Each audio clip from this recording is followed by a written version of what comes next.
I don't really I don't really remember what I said. That's okay. All right, I'll just What I said introduce, was this is thank you. Steve Truch Thank from the Reading Foundation. And we're really happy, this is Dyslexia BC, and we're really happy to have him here to talk about how do we learn to read. So thank you, Steve, for coming. Okay, well, thank you for inviting me, Cathy. It's a real pleasure always to talk to people about reading. It's been a passion of mine for many, many years.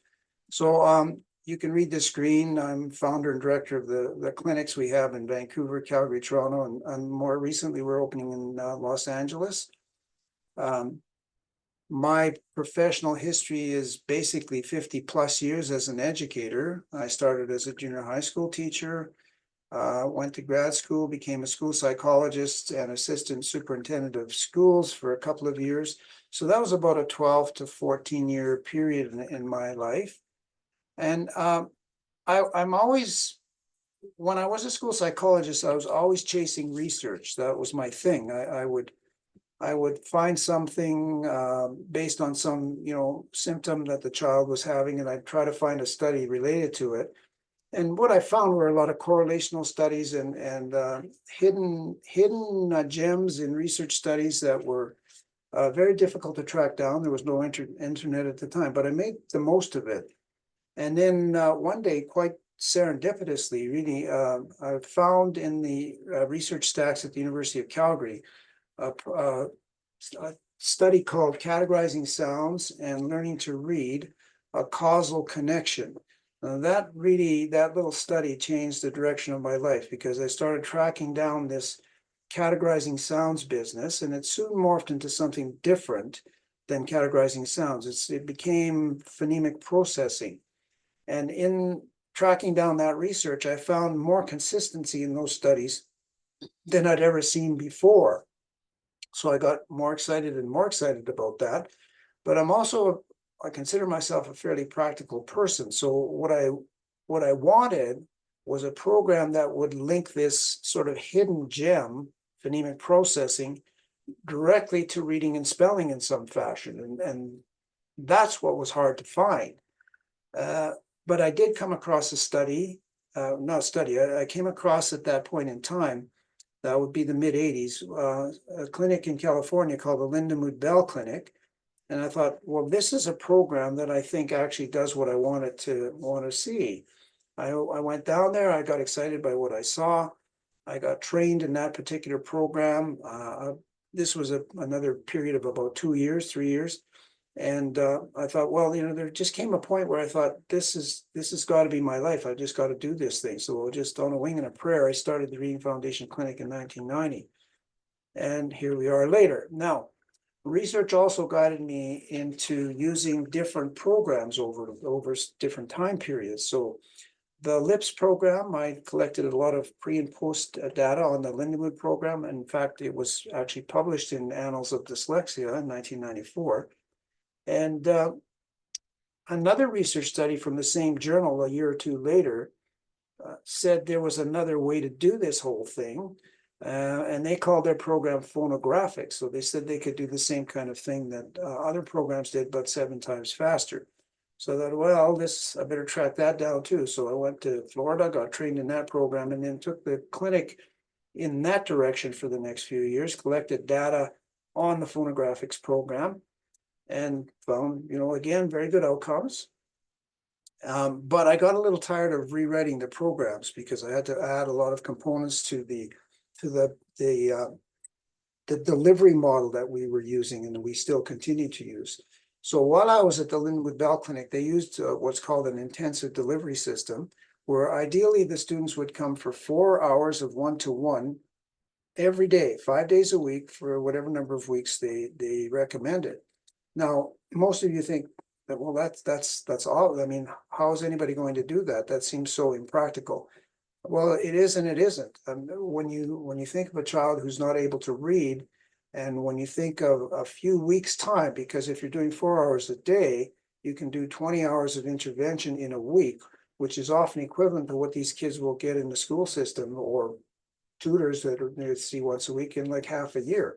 So you can make a lot of progress, provided you have a program that's making progress for the child.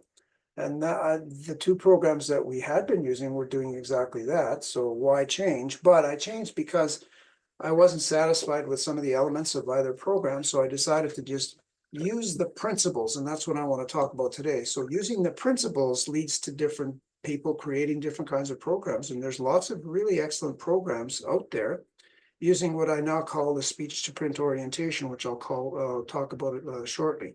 So that's enough of that. So we do more than reading at the Reading Foundation Clinic, though. We do intensive one-to-one. We also do enrichment programs for students of all ages in the core literacy area. So that includes the programs that we call Discover Reading, Discover Meaning, that deals with comprehension, Discover Writing, which deals obviously with writing. We have Discover Math again for math. And then we've got a new program that we've been trying out for the last few months. It's called Discover Language. So this program was also triggered by my presence at a conference at the Reading League a couple of years ago. And one of the presenters was an extremely famous researcher. And he started his presentation by saying that oral language is the basis of all literacy. Now, I think that's a bit of an overstatement, but I'm not going to enter into any arguments with him. But I did take it to heart. And we have noticed, of course, over the years that language is an extremely important component for literacy, obviously. But we have constantly worked with students where it's obvious that they need things like vocabulary. And we do activities within the time we have them to build their vocabulary, and those work to some extent. But with Discover Language, we've made it into a more comprehensive presentation that deals with other facets of language besides vocabulary. So we deal with syntax and morphology, for example. And what we're finding is that there is some real punch to it. And I've got a little bit of data now that I've accumulated, so I'm keeping a close eye on that. And I think it is an excellent addition to what we already do with students. So there's our website. If you want to go to it and track more information down, you're welcome to it. So let's talk about reading, though. How do we learn to read? How do we learn to read? Now, it's very pretentious of me to think that I could even talk about this topic. I'm going to start by saying that I think nobody really knows how this practically miraculous thing of reading occurs. We know, of course, that it's not natural. We have to learn how to read. It's in the same way that not in the same way. We do learn language, but it's a different kind of learning process. It's natural, it's organic, it occurs spontaneously, and our brains seem to be wired for it as human beings. But learning to read is very specific to cultures and alphabets and different kinds of writing systems. But it's extremely important. So I'm going to focus on single word reading, the ability to read one word. Okay, why is that important? Well, good readers can instantly read and spell words that they've learned. Now think about that. You learned a word, well, I don't know, any word you see on the screen, you look at it and you read it instantly. Now, how did that happen? How did you remember that word? You learned it at some point and now you've read it and you read it and reread it, and 50 years from now you can read it and it's likely to be instantly available to you. So good readers start off by being able to sound out unknown words. And this is what happens to you when you read a word now and you haven't seen it before. You will sound it out because that's the natural process that you've learned. It's now natural to you, but you've learned it. So you can sound it out. And if you sound it out, it only takes a few times and you can then remember it. Now that's an important point. Good readers also are able to read and spell non-word patterns. Let's take a non-word pattern like this one. You read it, and what are you doing right now? You're probably sounding it out. And that's what's that going to say? It's going to say Crudwell. Now, the next thing that happens is that doesn't resonate with you. Crudwell, what's that? That's just a nonsensical word. And it's nonsensical because it's not in your language lexicon, the one that's in your head. You haven't got a language like a word that can, has meaning for that particular assembly of sounds. So, but you can do it because you can decode automatically. Now, weak readers are weak to very weak with all of those 3 points. And dyslexia itself is a term for a word reading disorder. Now that simplified definition, I like it just because it cuts to the chase, comes from Dr. Fletcher, who's a renowned scientist in the reading area. So now I want to say though, that fluent single word reading doesn't really provide the bigger picture, what I call the bigger picture, what I call accomplished reading. So reading is more than just being able to read a single word. There are students who can, in fact, read and spell fluently, but have great difficulty understanding the message. We've known that, we've understand that for many, many years. So word reading, therefore, can develop independently of comprehension. So I'm going to give you next my schematic of what I think is the bigger process of the reading process, bigger picture of the reading process. So think of reading, I can't see myself on the screen right now, but think of reading as consisting of the integration of two arms. So one arm that you see on your left on the screen is the decoding and spelling arm, decoding and coding. And the other arm on top, it's not parallel right now, it's on top, it's like this, is comprehension. And then you see the yes and no. So you can be a good decoder or a weak decoder or a really good one. You can be a strong comprehender or a really weak comprehender. So that means that these processes can split off and run independently of each other. That forms this quadrant, these four containers, I'll call them. Okay, so the first container is the one where the reader is a strong decoder, a strong speller as well, and they comprehend well. This is part of what I call accomplished reading. Now, I'm also introducing this little circle here as a sort of representational way to talk about the brain. Now, the brain, this is just a caricature of the brain. And these three symbols here, strong, average, weak, strong, average, weak, stand for the two, I'm gonna say they're the hemispheres, but don't make the mistake of thinking that the left hemisphere is all about language and the right hemisphere is all about nonverbal processing. That is true to some extent, but it also depends on which hemisphere is dominant in every individual. So if you're left-handed, the right hemisphere can be your language hemisphere, but not always. It can also be here on the left. Like I'm left-handed, I'm pretty sure mine's on the left. But if you're right-handed, the dominant language hemisphere, most people are right-handed, is the left hemisphere. And a lot of brain functions kind of reside in that hemisphere. The right-hand side, though, has a strong average weak component to it. So when we do our assessments on student and our pre-testing with students, we're looking for two things. We're looking for issues with decoding and spelling, and we're looking for issues with comprehension. But unlike a lot of assessments, we include on this side of things the ability of the student to visualize information. That's what this little, thought bubble represents. So and I'm putting it in the right hemisphere, but of course it can be anywhere. All right, so when we're looking at an accomplished reader and saying, okay, or any reader really, this person is going to be strong with their verbal skills, or maybe about average, or maybe weak, and in their ability to visualize information that they're reading or hearing can also be strong, average, or weak. So now we can have a bunch of different little subtypes in here. But in general, if you're going to be an accomplished reader and reach that stage of reading, we think you should be strong in all these areas, or at least, balanced at the average level. You shouldn't be weak in these areas.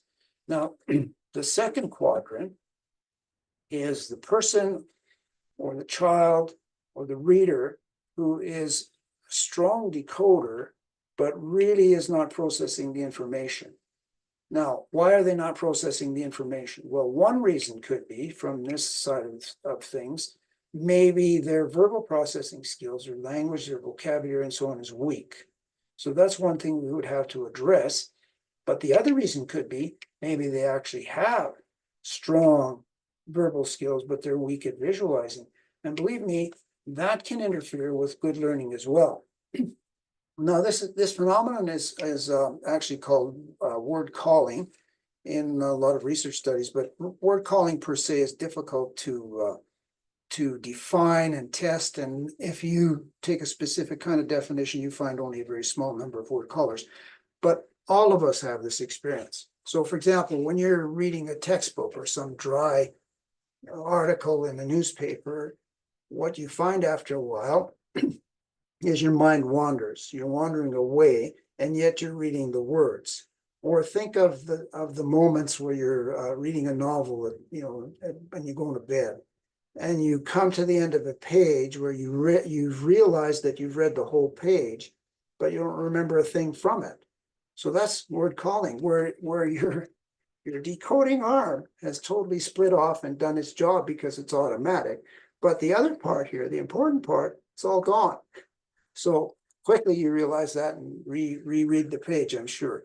Okay, now the next quadrant is the one where we see probably most of our students, and that's the quadrant where the decoding and the spelling is weak for the student, but the comprehension itself is often quite strong.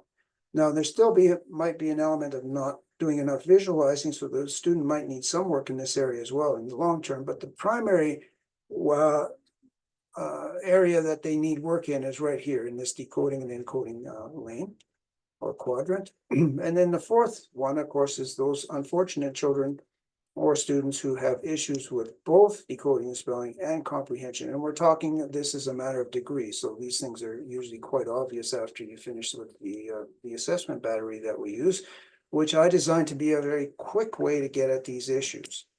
Okay, so here we see something interesting. And I'll bet anything, all of you are reading it instantly and easily. But notice that the do is italicized. Notice that these are all different fonts. You haven't seen such a mixture before. All these different things, and yet, how do we learn to read? Bing, that all comes out very easily. You read it automatically. So how did that happen for you? Well, any studies we have about different fonts and cases shows that it's the sequence of letters that are stored in your mental lexicon somewhere and instantly activated, and not the visual appearance of the word. So the visual appearance doesn't matter. It's that sequence of letters that does matter. And you've learned over time, this all takes time for you, that they form words because you can sound them out. So how did we learn to read? When you ask people, well, do you think back, cast your memory back and tell, how did you learn how to read? Well, these are the kinds of responses you usually get. First of all, somebody will just say, well, I just memorized the words. Okay. Somebody says, well, I learned with phonics. Okay, good. Somebody else says, well, I learned with a series like Dick and Jane. They're called basal readers. As a matter of fact, that's me. I learned with a series like Dick and Jane. I remember them very clearly. Spot and Tim, still there in my head. Or you'll get probably more recent graduates, teachers who, I had teachers who used a balanced literacy approach. That's a nice term there. Sounds good. And then, well, I don't really know. It just happened, and I just know I know how to read. Okay, so what we're going to do now is we're going to challenge each of those approaches. So first of all, memorizing some words, we have to say, of course, that's possible. And you all have memorized a few words somewhere along the line, but there are definite limits to human visual memory, probably in the order of maybe 2,500 words, so that you can actually memorize. One of the things that you've noticed with some of your children is that they can read a word like rhinoceros, but they have a hard time with words like which and when. And that's because a word like rhinoceros has a certain character appearance. First of all, it's very lengthy. Secondly, there's, a whole combination of letters there that you don't find in too many words. And thirdly, if you see there's a picture of a dinosaur there, there's dinosaur. But if you try to read, beyond a grade 1 or, beginning reader level, you have to learn the English code. That's what it comes down to. So memorizing a whole word does not teach the alphabet principle. So the next question, of course, so what is the alphabet principle? The alphabet principle is not a rule. It's just a realization that every sound in a word, the sounds being auditory, can be spelled with letters, which are visual, single letters or combinations of letters. That's the alphabet principle, and it works in any system that is an alphabet system. And there's many kinds of alphabet systems on planet Earth. as well as different kinds of writing systems and language systems. Now, phonics is a good approach, and it does teach elements of the alphabet principle, but virtually 99, 95% at least of phonics programs use a print-to-speech approach to teaching the English code. Whereas I'm uncovering in the last few years, I think there's a much more effective way that seems to be by using the speech-to-print approach, and we'll talk about those differences as I go along here.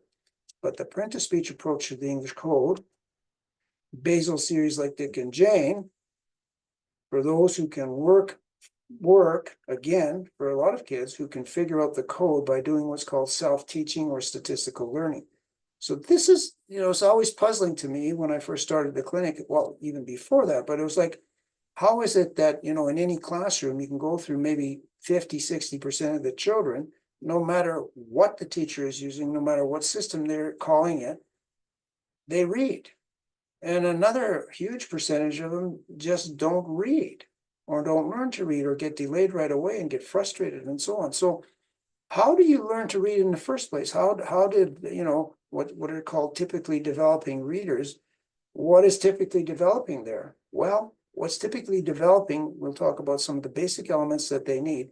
Once they have those basic elements, they can then figure out the code by what's called self-teaching. So because our brain is organized, is built to, as an organizational organ, it recognizes patterns. So self-teaching and statistical learning are just some research terms to describe that phenomenon. We're able to recognize patterns on our own without anybody directly teaching it.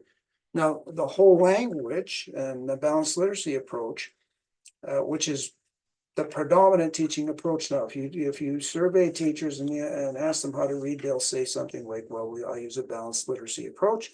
And balanced literacy is a nice term, just like balanced diet. It sounds like everything's there that you need to read, and it's all in the right proportions.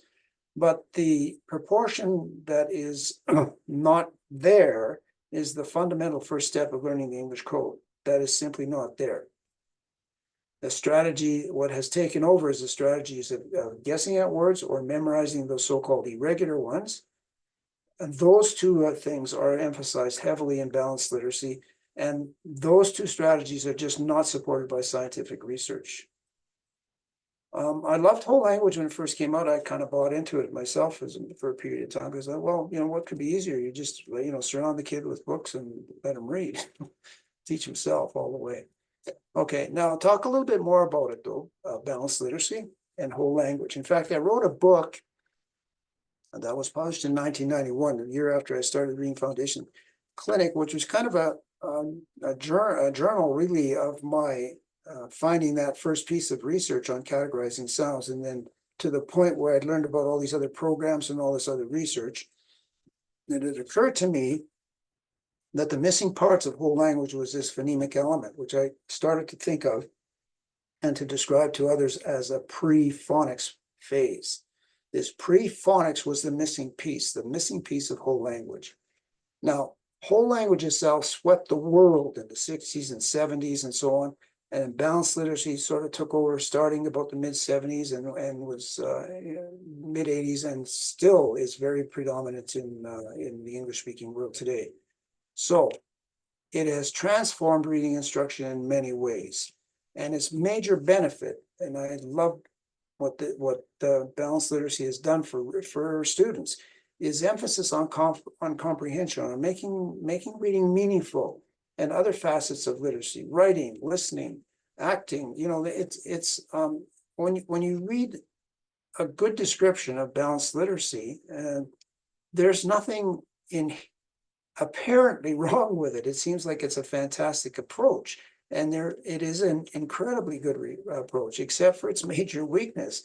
The basic foundation of reading at the single word level and teaching children the parts of language, the phonemes and the missing parts, the sublexical missing parts, the phonemes and how the phonemes are represented by spellings, that's missing.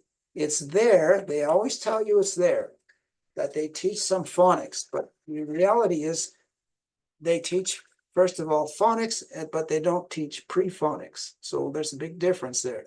And the whole language approach assumes that context is what is needed to provide the cues for reading a word. So you don't really need to sound out a word. What you need is context.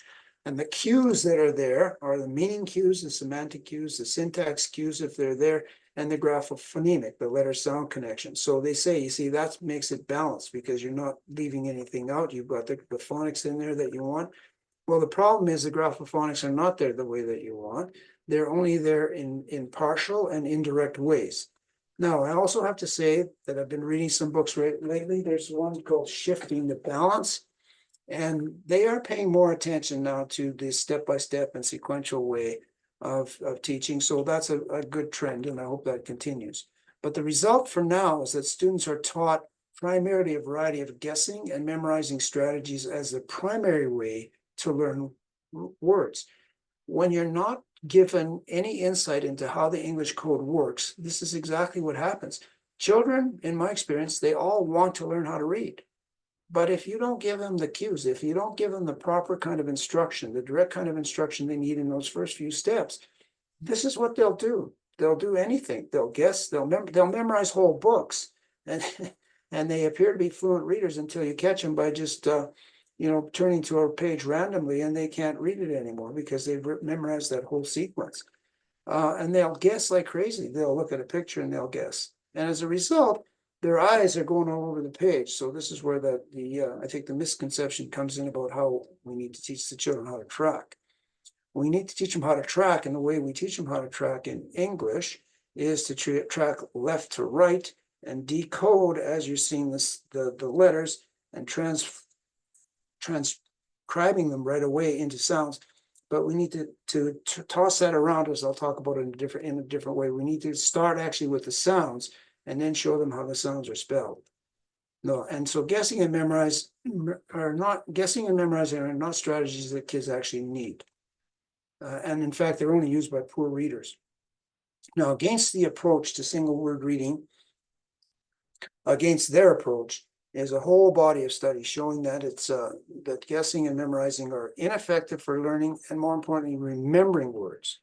And it's not what happens when readers read words instantly. So context you only need at the word level when you have homographs like, say, wind and wind, or present and present, and like that. Okay, now I'm going to pause here a little bit and talk about different kinds of spelling systems. So there are all kinds of alphabets on planet Earth because there's all kinds of languages and cultures that use alphabet systems. So that the heart of an alphabet system is the relationship between a letter of some form and the actual sound, the phoneme of the language. Now, scientists have divided spelling systems into what they call transparent or opaque systems. Orthographies is just the 12-cylinder word for a spelling system. So a transparent system is one where the sound is represented basically by one letter, and it's invariant. So, for example, in Spanish, when you see the letter I, it's always representing the sound E. A-D-O-S. A-D-I-O-S. A is also always A. I is also always E. And O is also always O. Now, that makes it very, very transparent. In other words, from the print to the speech sound, or from the sound to the print, is reciprocal. Opaque orthographies, though, are the opposite, where you have a system, and the worst one of which is English, where the orthography, the spellings are kind of all over the map. And that's what's driven people crazy over the years about English spelling, because everything seems to be weird and no rules seem to be consistent. Steve, So, the first one you were talking about was actually Spanish, right? yeah. Yeah, so Spanish is easier than English. What, in terms of being the hardest, my understanding is English and French are the hardest. And That's right. And we're going to talk about Spanish fall into that, is it? Let's have a look. Let's have a look. Good question. Okay, let's have a look exactly that.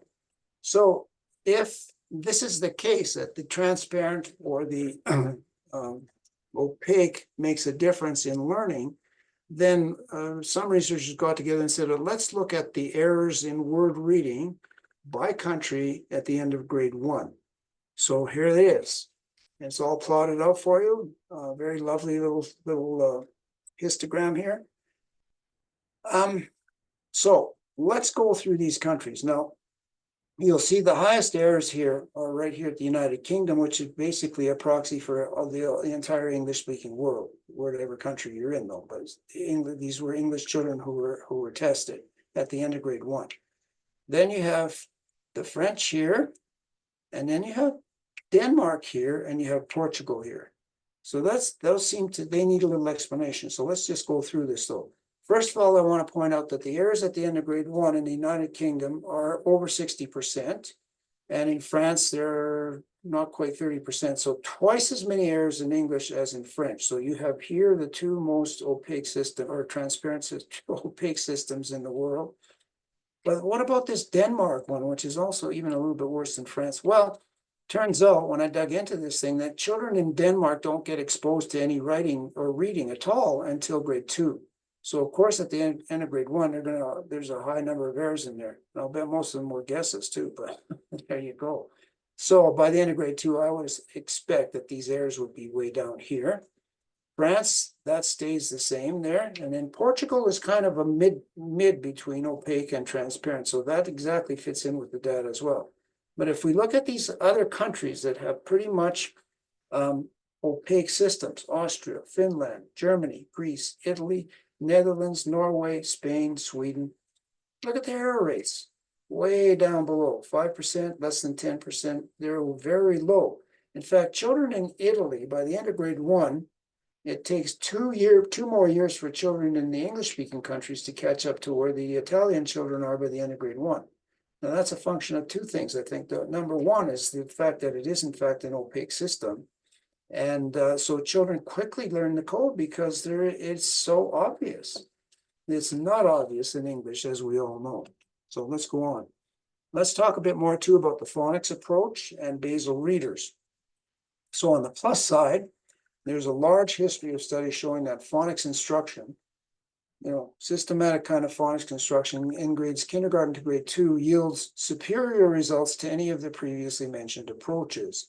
That's good news. However, 100% of the studies that are cited in these kinds of research studies, including those from the National Reading Panel, are based on the speech to print or print to speech approach.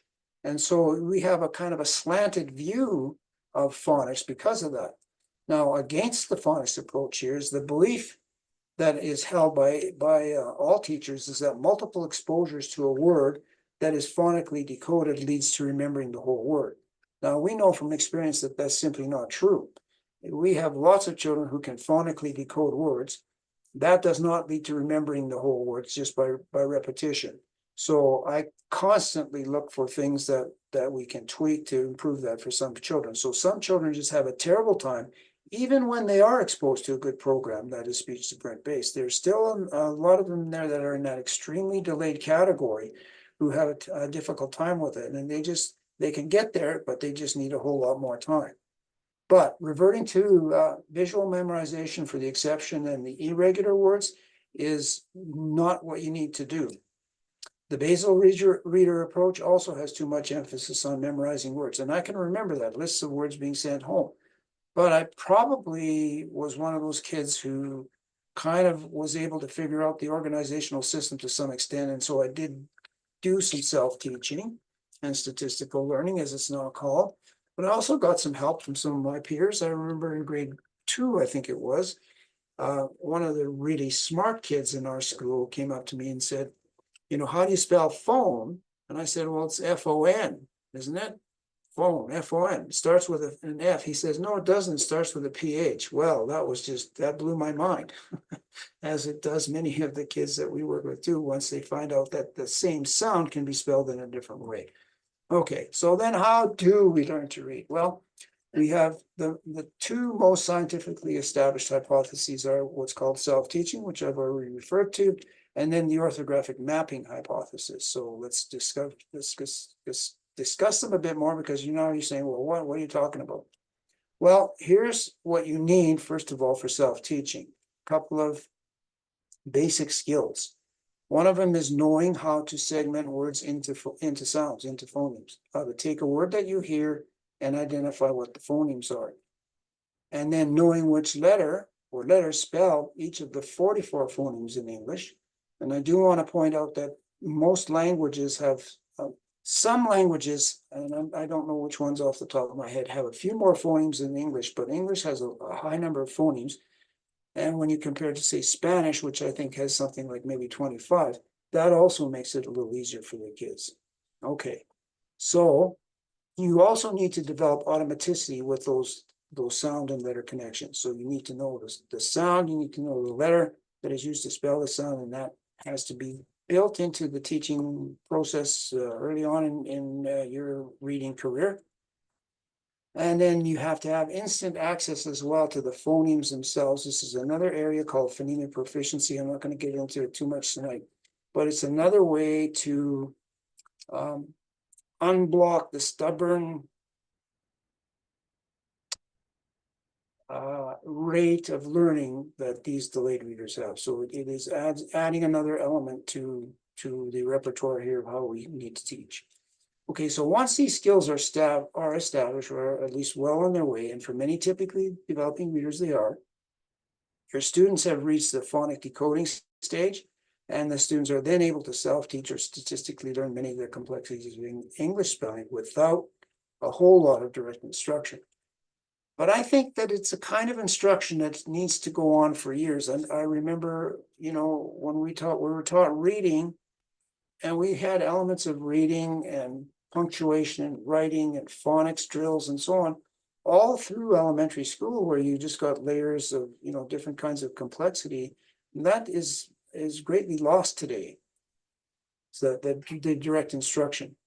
But so students without those foundational skills, including the dyslexics, require a lot more English code direct instruction, and that depends on their degree of delay in the first place. So I've got some wonderful clinical data that shows that the further the child is delayed from the average, the more hours that it takes to get them anywhere as far as closer to the norm, closing that gap. So it's a very clinically useful data for us, for sure. So how do we learn to read? Well, let's sort of dissect the phonic decoding and self-teaching hypothesis. So once they become proficient, I'll just repeat myself here, they can teach themselves to read. So where do you start? Well, we're going to start with phonemic segmenting. Okay, so what we need to teach initially is auditory segmenting and auditory blending. So we're going to use some examples here. And so I'm going to ask you, just in your own head, I'm going to say a word, and I want you to tell me or think about how many sounds there are in the word beast.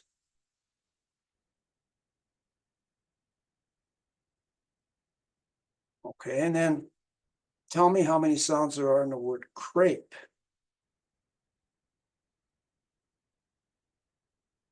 And then how many sounds do you say when you say flax? Okay. So we'll go back to that, and we'll give you some answers, or we'll check what you thought with what. Do you want people to be answering? Feel free to put it in the chat box, everyone. Yeah, put it in the chat box. We'll get to some answers later on. But if you're going to start this process of segmenting with a young child, the suggestion always is to start with syllables. And then you just have your children clap syllables in their name. So if their name is Mary, then they would do 2 claps. If it's Johnny, 2 claps. If it's Cinderella, the number of claps. Now, dividing words into syllables is a pretty easy stage of getting down to that pre-phonics level. But so if you and then you can vary that with your children. You can use like months of the year, the days of the week, recognizable objects in the room. Just make it a fun little game for just a few minutes. It doesn't have to take long. And then you got to switch to blending. So you have your child blend syllables to create words. Their name, Johnny, is a good place to start. Mary, can you put the, if you say the syllable and get the child to blend them, that's an important skill that they're starting to learn. Then you can move on to say two-syllable words like say sunset and scarecrow. Say each syllable to your child, see if they can blend them into the actual word that they will recognize. So this is an important building block for young children. Now, if this task is really difficult, depending on their age, of course, if they're 2, you don't expect them to do it. But if they, it could mean that they need more work in this particular building block, especially with somebody who knows what those building blocks are, what the rest of them are. So, some examples. Well, how many of you thought there were 5 sounds in the word beast? I can't see anything in the chat boxes. So just, you know, it's not a test that you passed or failed, right? And then how many thought that there were 4 sounds, and how many 3, and how many 2, and how many 1? Just to ask that question. So I'm gonna. Nobody's speaking up in the chat box. they're all too scared. You've got silent participants. Everybody's too scared. They don't. Okay, we got a 3. We got a 3. Oh, 3. Okay, well, let's go into this then. And a 4. We got a 3 and a 4. Okay, so let's segment the words. And here they are spelled for you. Now let's segment them together, okay? So say the sounds. Say this, each of the individual sounds in the word beast. So when you say beast, what's the first sound? It's B. What's the second sound? It's E. What's the third sound? S. What's the last sound? T. Oh, there you go. How many sounds? 4. But look at how it's spelled. How many letters? 5. Okay. Now the next word. Crepe. Let's figure it out. A. How many? 4 again. And again, we have how many letters? We have 5. Okay, and then we have flax. O, A, X. The last sound, spelled by the letter X, is actually a combination of 2 sounds, but we usually treat it as 1 sound. We teach it that way and we treat it that way. So we're going to say that there are O, X, 4 sounds. Technically, there's 5. So we can get fine-grained and argue about these points, but basically, I think you're seeing the point here, that the number of letters does not correspond to the number of sounds. That's true for English, but it's not true for those transparent orthographies. It's always the same. It's invariant. That's what makes them so easy. Okay, now let's blend these sounds. So again, in your head, tell me what word you would say if you hear these sounds and you can blend the sounds together. But it. Okay, how many of you got bit? Very good. And you know what it means. It's a meaningful word. Here's another one. B, R, A, N.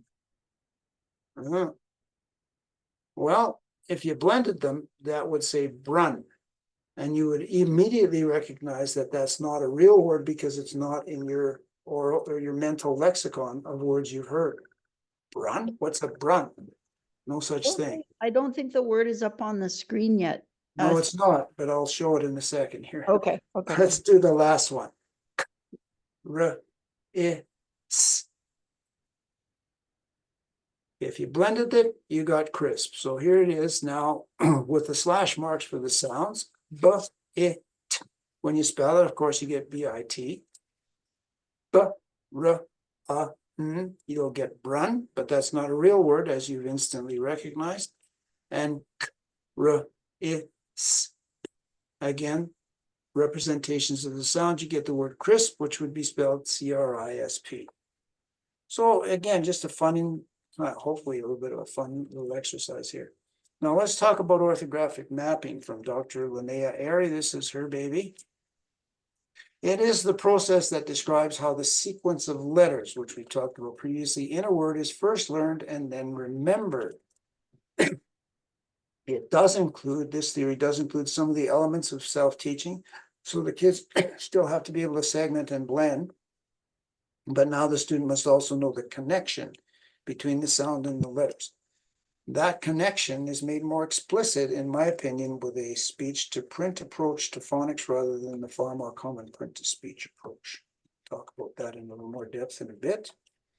Here is a not the best particular rendition of orthographic mapping, but I think it's decent enough. So this comes from Dr. David Kilpatrick's book called Assessing, Preventing, and Overcoming Reading Difficulties. A really wonderful tome, and he's earned a worldwide reputation because of it. So he's dug deeply into the reading research, especially at the word reading level. And he's a big proponent of orthographic mapping as well. So here's what we understand about mapping. The whole word is pronounced at the top here. It's read, and then you have the word side, and then you have the word from. So a word like red, what are the sounds in red? Well, it's r, e, d. So there you have this regular letter to sound or sound to letter. You have this transparency, this transparency that does occur with some English words. And here's a good example of it. So this is a one-to-one correspondence, and that should be fairly easy for a child to read or to learn to read. And the direction of the arrows tells you that it can go both ways. It eventually has to go both ways. But we're starting with the word and saying the word. We're learning the letters that spell that word, and we're putting those two things together. Now we have another regular word, but it's not a one-to-one letter to sound correspondence. So we have the word side, which has 3 sounds. And then we're usually in the phonics tradition, we're teaching this as a silent letter E, and the E makes the letter say its name. So, if you know that rule and know how to translate it, and if you're a good reader, the rule makes sense. If you're a poor reader, it makes no sense whatsoever. So it's just the way things go. So you can see how now in our clinic, in the Discover Reading program, there's different ways to do it, but this is the way we do it. We only have three terms. So we say a sound can be represented by a letter, a single letter, can be represented by 2 or more letters, which we call letter pals, and it can be represented by 2 letters that are the same. So in a word like side, we have a letter pal, but there's a D in between. So this is a split letter pal. So that's about the only technical knowledge we use, terminology we use in the program. So side can be spelled I, the letter I, at least if the child puts that down, and then D, and then they have to do something with the E, and we show them how that is spelled. And in a word like from, which is called an exception word. In fact, I looked it up today. The Dolch list as grade 1 has from as an exception word. Well, you know what? The only exception is the letter O representing and it's an exception because most people think that the can only be spelled with 1 letter, and that's just not true. Here's an example of how it can be spelled with a different letter. So this is where some brilliant people, Diane McGinnis is one of them, Dr. Diane McGinnis, began to realize that you can turn this whole business of phonics upside down. So she said, instead of using a print-to-speech approach, which is, rampant through everything, including all our research studies, you can think of the English code in a different way by turning it upside down. So let's turn it upside down by asking ourselves, how many sounds are there in the English language? Well, linguists, again, you could argue, you could say there's 1 million, and if you start, counting all the phonics or allophones, that's it, that are there. So, there's a consensus that there's, say, 40 to 44 phonemes. So, okay. So let's start with the phonemes then as the anchor points. Now we've learned to segment. This is where segmenting comes in, and it's so important. We've learned that any word can be segmented into its constituent sounds or phonemes. And then we learn to, not rules, but these generalizations. So a single phoneme can be spelled by a single letter. So we just saw an example of that, and here's another one. So here's the word cup. What are the sounds? K, Each phoneme is spelled with just 1 letter. Okay, that's one principle. The second one is a single phoneme can be spelled by 2 or more letters. So we saw an example of that as well. Here's another one. When and thought. So how many sounds in when? Wa, e, n. 3. But the first sound is spelled by 2 letters. And then thought. Oh, how many sounds? T. Well, there's just 3 sounds, but look at that. The second sound, well, in the first one too, there's 2 letters to spell it. And then with 4 sounds, 4 letters, spelling 1 sound. See, now that makes more sense though, when you're thinking about it, that the phoneme can be spelled by 2 or more letters, not trying to find some rule as to when that happens and how it happens. So the third principle is this one, and it's trickier. Each of these principles have to be introduced, in our experience, to children kind of slowly. You can't just throw all of this at once like I'm doing with you guys. The same phoneme can be spelled in more than one way. Well, let's look at this. So we have we, grumpy, and keep. So one sound, E, can be spelled 3 different ways. Well, yeah, there you go. Is there a rule? No, there isn't a rule. That's just the way it is. So she's got in her works, she's got wonderful ways to sort of the most common spellings for these basic sounds. And that's how I organize our program. The same letters can represent more than one phoneme. This is the trickiest one of all. Team, bread, great. So you have EA spelling E, EA spelling E, and EA spelling A. So you throw up your hands and say, that's English for you. And that's true. So all of these things can be dealt with these basic compact 4 systems and not 120 different spelling rules, which have exceptions as soon as you introduce them, and exceptions to the exceptions as you go through. So this, we find, is a much easier way to introduce children to the English code. And the 3 programs that we use that I mentioned right at the beginning at the Reading Foundation Clinic, Lindenwood Phoneme Sequencing Program, the Phonographics Program, and Discover Reading, all of them are based on these core principles, but taught in different ways. And they all bring about pretty much the same kind of results. And the thing that I learned in the last 2 years, year and a half, is that there are a lot of wonderful speech-to-print programs out there that are already well developed. And I'm just astonished at how well developed they are in the United States in particular, not so much in Canada. So some speech programs, some of the other features that they have, you're not just teaching the code, but that's how you start. You start with identifying the 44 phonemes, and then you have to teach people to say them properly. They become the anchors for the spelling options for each phoneme. And we have what we call sound link charts that act as a sequence for teaching all these options for the kids. When you are teaching, many of the processes that occur in a speech-to-print approach are integrated more or less at the same time. So you have the phonology, the speech and the print. You have the orthography, well, the phonology, orthography just fancy words for sound and letter. You have the meaning, and then you have the morphology. So morphology can be introduced at a very early stage as well. And that is incorporated in all of these speech-to-print programs. Spelling, think of it, spelling really comes first. And writing, then, students' own thoughts is encouraged.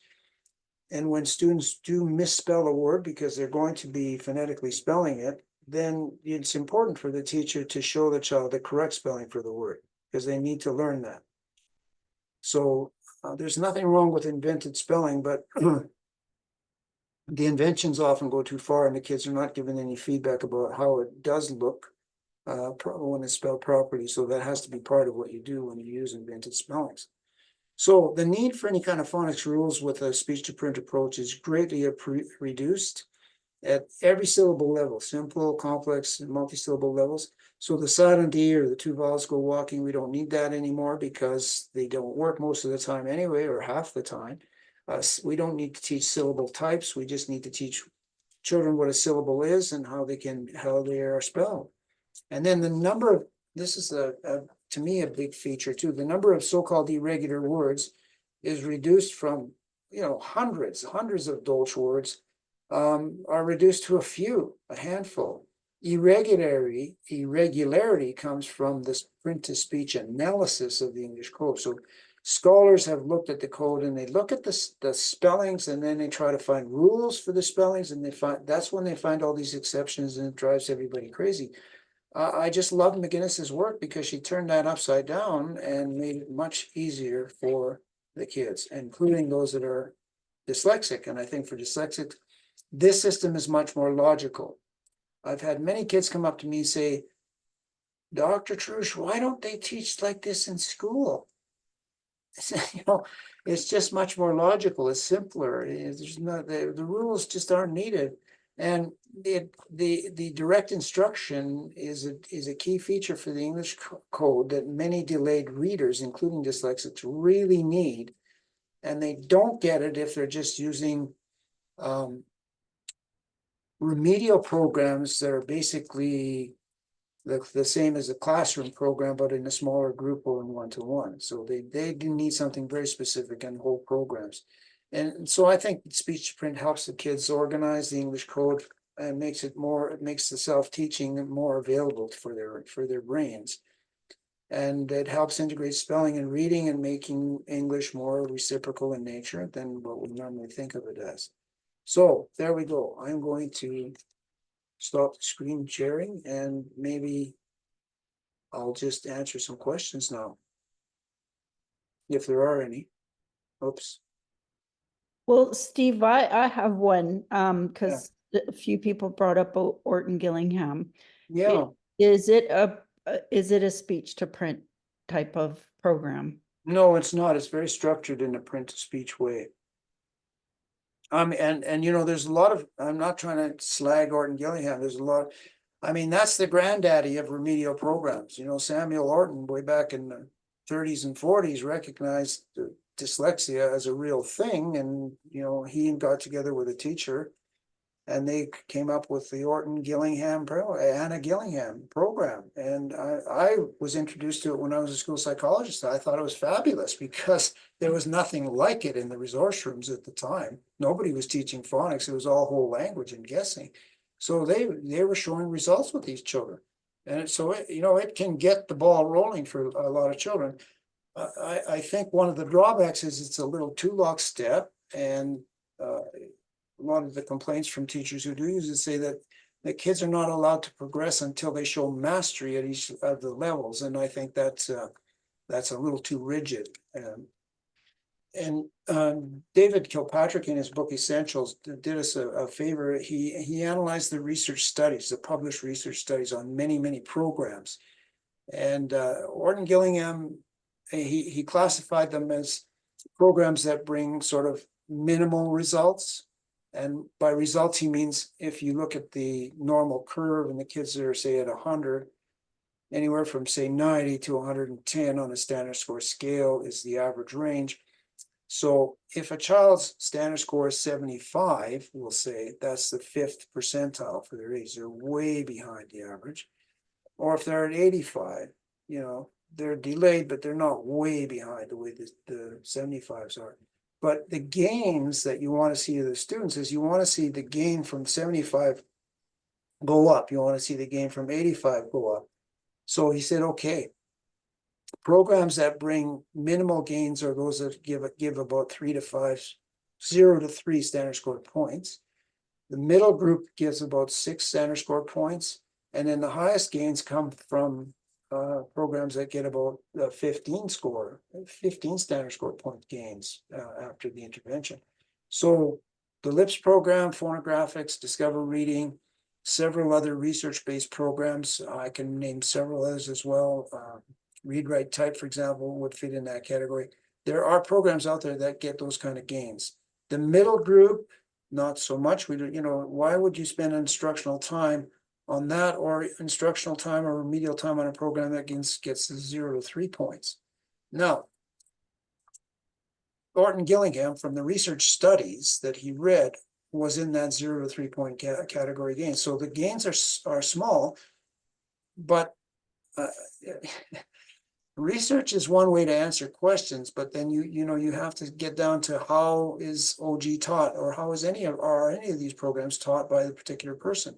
Are they being true to form? Are they showing fidelity? Are they instructing the way they should? Or are they doing other things? I think there's a lot of good OG teachers. I met some in the last year that are doing some wonderful stuff, and they're not using the the rigid kind of sequence of the OG program. So the other difficulty I found is that many clinics like mine do not keep good records, pre and post test scores, and they don't summarize them and they don't publish them or present them in any way to any audiences. So that's a drawback, because if you don't have some data, some measurable way to measure what you're doing and show outcomes, you wind up just arguing about principles and philosophy and so on. You need some data. So I think that, Kilpatrick's analysis of using standard score point gains is a good kind of a metric to use to say, because this is what we really want. And we want to keep moving these children away from that 5th percentile or 15th percentile and into that higher range. And that's just a way to show that they're becoming stronger readers. I Now- will, I will send out an email after probably tomorrow, maybe one more day, because I'm heading to Victoria tomorrow with the Okay. recording for this and everything. And maybe I'll share that graph you've got of the different programs in that email. Sure. We do, James has had his hand up for a little while. James, do you Okay. want to go Oh, there ahead? he is. James, what's the Unmute? Are question? you okay with being recorded, James? I just wanted to throw that out there before you. Hi, it's actually Diana. James has to use his computer in order to get into the meeting. Ah, Yeah, Okay. sorry. okay. Good evening. I Good. can turn on my video, but I don't know if I don't want to exit for, make a mistake. So Okay. if I can stay like in darkness, that would be great. So I don't touch anything wrong. Yeah, Okay. just go ahead with your question. Thank you. As you can hear, I'm a Spanish speaker. Yes. And my son, they diagnosed him as severely dyslexic. Mhm. And we are doing the Orton Gillingham Okay. tutoring. Mhm. It's been a year. We've seen a lot of improvement. Good. However, after 1 year, it's very, as you said, very square, and he's finding it, well, he's hating it more and more Yeah, because it's super boring. that's right. So, I'm afraid that is one of the drawbacks that I've noticed from a clinical point of view, that it's, and I hear that story many, many times. There just comes a point where the kids in the OG seem to plateau. They start Yeah. hating it because they're not seeing progress. And that's why you need a program that introduces them to the complexities of, bigger words, multi-syllable words and so on more quickly, so they can start reading real words, real books and so on, and gain their confidence. So yeah, it's maybe time to rethink who you're using and get into some different program. Yeah. Thank you so much. So Yes. to give you context with my story, we used to do screeners. We had a wonderful tutor, our Orton Gillingham tutor actually, that would do screeners. So when we went to Stephen, even I would go, my son went to Stephen every day for about 2 months, actually, in 2000 and I want to say 14 or something like that. So a while ago. So we did screeners once a week and used outside screening to try to figure out if the program was actually going in the direction that we wanted to go. So, Steve, outside of coming to you, what do you recommend parents do when they're in a program like how else besides a screener, if you are there online screeners that you could do, or just what do you recommend as a parent that might not have somebody to go get their kids screened at? What should they be looking for to monitor progress? Well, I think you could recommend certain kinds of tests to do that, but I don't know that that's necessarily something that you can easily do as a parent, put it that way. Screeners are used in school systems. There's all kinds of screening that goes on, testing different kinds of components, but it's what are they testing, I think, is the question to ask. What are they testing and how are they putting it together for my child? Right. I think for many parents who have, delayed readers, it's very hard to find inexpensive ways to get get something going in the right direction. So you're going, you really rely on the knowledge base of whoever tutor or whatever system you're using. And that's really important because that's what in the end is going to make a difference to your child. But also trust Well- your gut, like. Well, trust your gut. Yeah, go into it.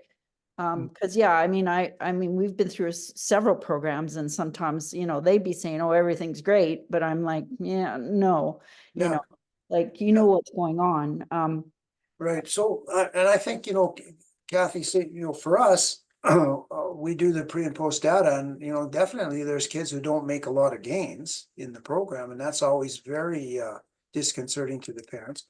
But when you look at it with the kind of lenses that I have on it, you can still see the gains. It's just not that apparent for a while. And usually we're talking about children who are severely delayed and who need maybe hundreds of hours of instruction. And so this is a phenomenon that has been noticed by people who have taught reading for, centuries, is that you have these individual differences and you have these extremely delayed kids who you just scratch your head because what the heck is blocking them? They're intelligent and yet these other things happen. So I am trying and always looking for data that might put me in another direction. So lately I've been reading I've read this kind of research for a long time, but it's a really interesting study on what's called rapid naming ability, or as it's abbreviated, RAN. So there's something about RAN that makes it an important kind of an underlying process, just like a pre-phonics thing, the phonemic stuff is. So something about RAN is there as well that interferes with the rate of learning of kids who are delayed.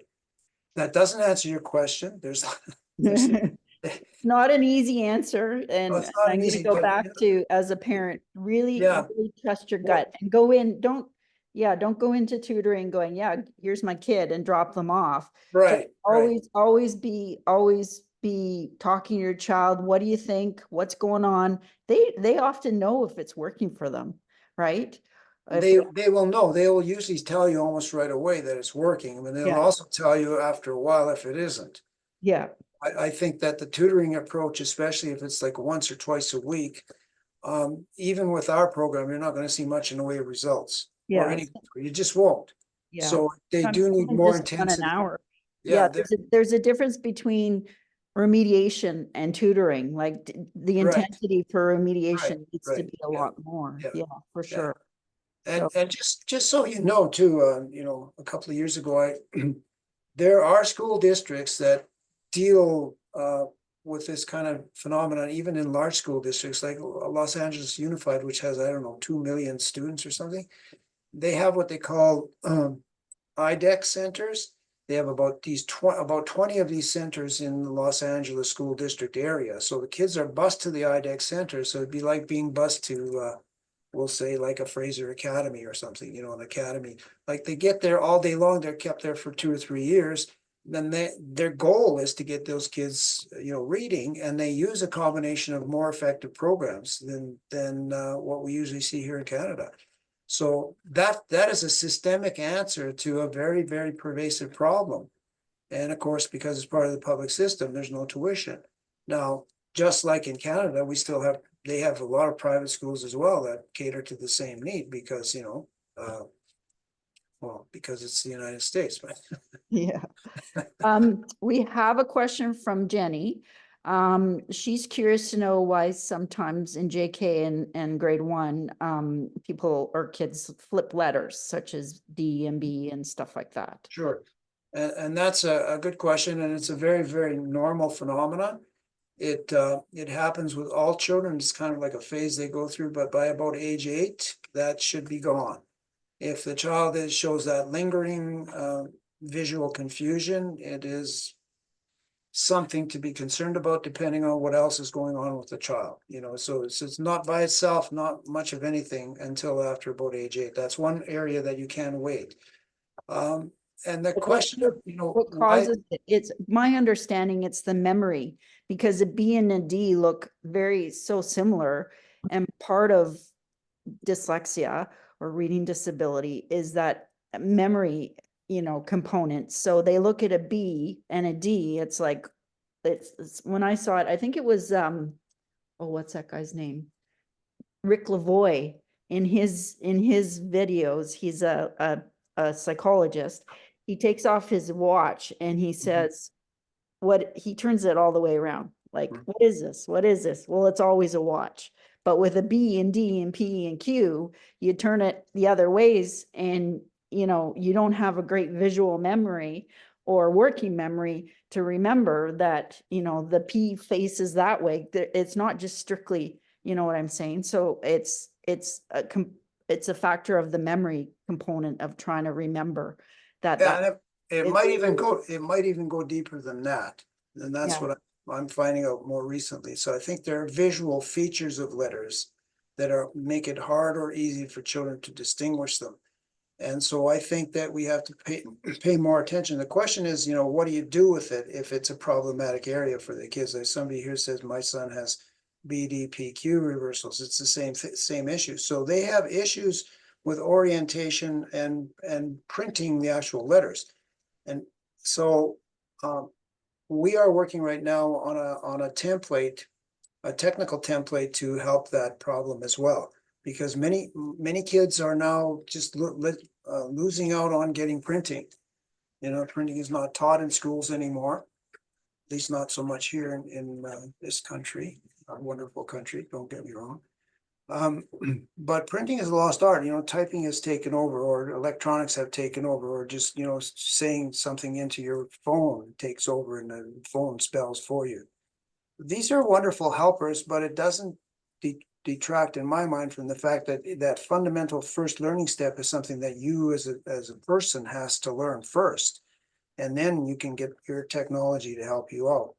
So there's a big difference between accommodations versus remediation. yeah, that's Yeah, you exactly need it. to Mhm. find a balance of that, Exactly. especially to get your kid through school. Right. So we So always found that making the remediation piece separate from school, like my kid would take off, like one of my youngest went to a remedial center. We live in Coquitlam for 4 months. And they used Linda Mood Bell. And Yeah. all she did was reading, writing, and math. Her levels went up an entire year, but she didn't have that stress of the schoolwork. There you go. Which There is you go. stressful for Yeah. a dyslexic child. And because of that stress, it means that they might not learn as much as they can in the remedial session. So what I'm trying to say is there is a big difference between accommodating, which is the speech to text type stuff, Right. which you do sometimes have to do to get them through school. But don't confuse it with, it's not going to help them read better or spell better. It just gets them through the day. Gets them through the curriculum. That's right. Yeah, no, Yeah. that's true. Yeah, and that's what I noticed too as a school psychologist many years ago. Children who were identified in as LD in grade 2 got resource room and accommodation and so on. But by the time they reached grade 12, they were still poor readers. They didn't really gain much at all in that whole period of time. So the accommodations helped them get through school, helped them get their diploma. That's very important. But at the same time, they were still in many ways quite illiterate. So it's a tragedy, you know, but this is what happens. This is how the system works, and that's that. There's a question about the program, Literacy Links program. Are you aware of that one? What is it called? Literacy Links program. No, I don't. Do you know how to describe it a little bit? A person who asked is on here, so maybe I'll send that link to Steve, and then in the email that we send out in the next couple of days, we'll have an answer for you. Yeah, if you just, you know, the thing to ask of any tutor really is, you know, the name of the program can give you a clue, and I have a good idea. There's about 20 good speech to print programs out there. And so I'm not sure, that one doesn't ring a bell. It might be one though, because my memory is, you know, not what it used to be either, so. But, I have another question for you. okay, yeah, I'll try to answer. So for IEPs, or IPPs, as they call them in Alberta, what goals can you be realistic about having in an IEP at school? Like, is there any goals that you could recommend? personally, I used to say, we're leaving the reading part up to my tutor. And the other goals were, you know, I didn't want them getting conflicting messages at school, but if, you know, if Well, you know, insight into that. what I have to say about that is my 12 years of IEPs and that whole process and diagnosing LD and all that led me to the Reading Foundation. It was just because my experience was that all of that wonderful work, or what sounded like really good stuff, was really not pushing the kids along to closing the gap. That didn't happen unless they did do something outside of the system. Mhm. And I hate to say that, but I mean, that is a reality, I think, that parents recognize after a while. You know, you go through the steps, it's like, you know, I'm following the steps. I listen to the teacher, I'm reading more with my child, I'm talking to them, trying to make reading fun and so on. But, and then I'm waiting for them to call a psychologist in. And so I've been waiting now for 3 months. And then the psychologist comes in and says, yes, your child has a learning disability, so we're going to give them some extra help by writing an IEP. And so you read the IEP, and everything in it sounds really great. It's like baking a cake. All these ingredients are in there. And then they even have ways they're going to measure it. But the reality is it doesn't seem to put it together for the child. It just, my experience is, like I said, that all these IEPs, all that paperwork, all that extra expertise they got from, you know, the people involved, and they're all doing their darndest. They're working really, really hard. But if you don't have the right ingredients, you're not going to get a good cake. It's just not going to happen. So it's not like nothing happens. Something does happen. The kids that get through school, they get their diploma, they get their accommodations. You know, you do help them. You're helping them. But I think we need to also in systemically spend a lot more time in the early stages, because we do know that makes a difference. If you can get kids off on the right footing, then you're going to save a lot of them from these the trauma of dyslexia and accommodations and all that other stuff. But let's not kid ourselves. We're not perfect. We don't know everything that there is to know about reading. It's an incredibly complicated process, and we just have a lot to learn yet, I think. So, but we're moving along. I think we made many good strides over the years, but people have to be pushed in different directions. So the direction I'm pushing people in now, from my clinical experience, is just that, we really need to examine speech to print programs much more seriously. The speech to print people have to keep better records of their clinical work too, because that was a disappointment for me, is not finding the kind of data that I already have in my clinic. Not that I'm such a brilliant whatever person. I'm just a practical person. I thought it was important for us to measure growth in the program. Yeah. I'm just taking a screenshot here with my phone. One more question for you. Is there any way of choosing a program? Like, can you look at a psych ed and say, okay, well, the deficits are this, that, and the other thing? Do you know if parents going, what do I do here? Right. Is Well, do you well, sorry. go I ahead? think that there are some psychologists out there who have a pretty good knowledge base about different programs that do work. And they will sometimes put us, like the Reading Foundation, in there, or they'll put phonographics, or they'll put Lindenwood Bell. Those are the names you should be looking for. Those are the programs that work. We know they work. We have data to show that they all work. But it also depends on who's doing it. I mean, if you're going to a Lindenwood Bell person who's been trained in the LIPS program, as an example, and they're seeing your child once a week, you're going to get results, but it's just not going to be instantaneous. Yeah. Hey, Just said a 9-year-old got better with Orton Gillingham training. Yeah, good. I mean, I never argue with success. I think that's wonderful. If Orton Gillingham worked, that's great. But there may come a point, like I hear many times, where they just sort of stop, they plateau and they just don't gain any further. Yeah, my So if that happens, then you will need to look for another kind of program, yeah. Sylvie Rose has raised her hand. Hello, Sylvie, good evening. Yes, Hello. Dr. Truch, I just want to express and share with other people that are not that familiar maybe with your program. I am Rocco's mom. Rocco has been with the clinic for almost 2 years. Yeah, We can't say enough. Rocco sorry, I'm emotional. Rocco has dyslexia.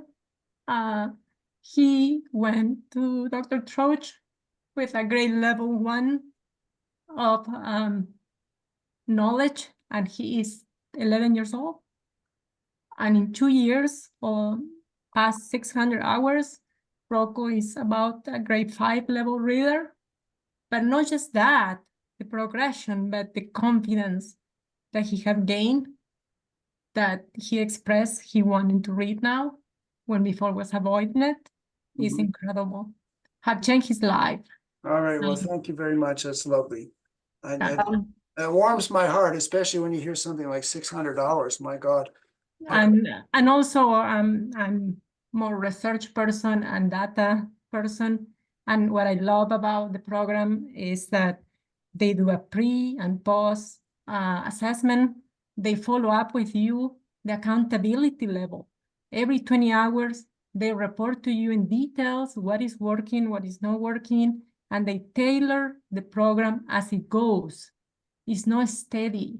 So they see what is working with your son or your daughter, and they pivot as it goes, and you keep seeing progress.